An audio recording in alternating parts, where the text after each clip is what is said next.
Let's move to the first slide. This is, as we say, a presentation based on the work of 127 world experts. Very difficult to talk about this in 5 minutes. So let me see, Thomas, where do I move the next one? Okay, we're down here, great. I'd say that our problem at the moment around the world is that nature does not have rights, bottom line. Environmental law is very hard to work with to get results. Money has rights, but the rights are not written down. They're rights which seem to be inherent in the power which is wielded by money to destroy our nature. That's basically what we're working with. So we're looking to create this shift in government, in the way that we're actually administrating planet Earth. If we don't obtain this shift, obviously we're all in really big trouble. For my own situation, living in southeast Spain, I'm living in the last oasis in Western Europe, and it's kind of surprising that we have any oases at all in Western Europe.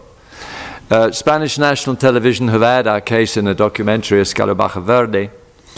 And as you can see in the presentation here, we have 4 million olive trees extracting 40 million liters of water every day from the aquifer, which is supplying our oasis, which is protected under European directives by the Nature 2000 network. And this is in the Parque Natural. And even surrounding the Parque Natural, we have further protections which are also not enforceable. And it's because, basically and simply, because of the power of money. To cap it off, we're living in the desert. We have, in the first 10 months of this year, 40 millimeters of rain. That's 40 liters per square meter in 10 months. And as you can see there, small aeroplanes are employed by insurance companies to stop the rain falling on thousands of hectares of vegetables grown in the outside, like lettuces. So as I say, industrial agriculture is on the verge of annihilating this last oasis in Western Europe. Actions we've done. We have the human rights, John Knox, the Special Rapporteur of the United Nations on the human right to a secure and sustainable environment, investigating the case. The European Union have sent letters to the Junta de Andalusia, the Spanish government also presumably, to write reports. Basically nothing happening. So just a few photos here. This is, as you can see, an enormous deposito. You notice that it's not even covered, and you can imagine when we have temperatures in the 30s and 40 degrees centigrade, the amount of evaporation, and you can see all the olive trees. Here we see more olive trees. So this is how it looks, 4 million olive trees. Here it looks in the little village where I live, this Eco Aldea, which is an off-grid village. We supply our own electricity, and we are reliant on water from El Rio de Aguas. Here's a picture of I go walking in the mountains almost every day. And this is what the landscape really looks like without irrigated olive trees. Here's what it looks like in the oasis. And so this is what we're in danger of losing. This is unique in Europe. Here's just a map here showing, well, you can see on this brown, this is muy seco, very dry. So that pinpoints that quite easily. You can see what we're up against. What we need is what we're talking about, harmony with nature and the possibility to move things forward. I see I've got 2 minutes left. I'm going to move now quickly. Large-scale mining in Ecuador and the Cordillera del Condor. Well, this is fair enough. Unleashing industrial-scale mining is a catastrophe. Claro, of course it is. So here we have, on 25th of November this year, the people, the indigenous people especially, saying we've got to look into this repression by the Ecuadorian government, the repression against our right to defend our nature and defend our water.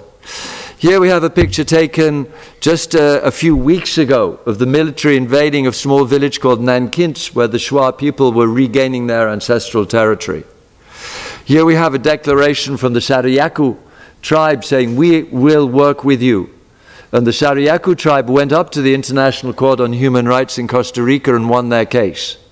The Sarayaku were back in the court saying the Ecuadorian government are not complying with the words the court put forward for I'm losing my words, for how do we say that? For when a court comes up with a ruling, the failure of the Ecuadorian government to comply with the ruling.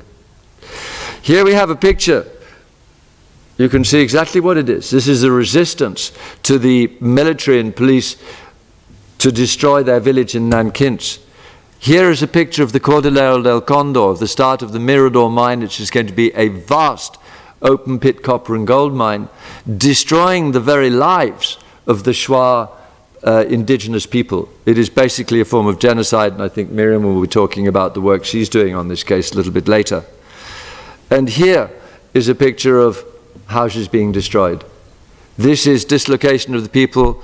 This is why we really do need to have some ruling over the unwritten power of money to destroy our planet, and not only our planet, our lives, and the nature which we have to have in order to support life on our planet.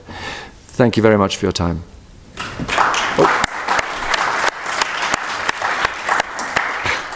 Excuse me for coming after the finale. I just noticed I did put a conclusion here. These two cases would not exist if the precepts of harmony with nature were to have been incorporated 10 years ago.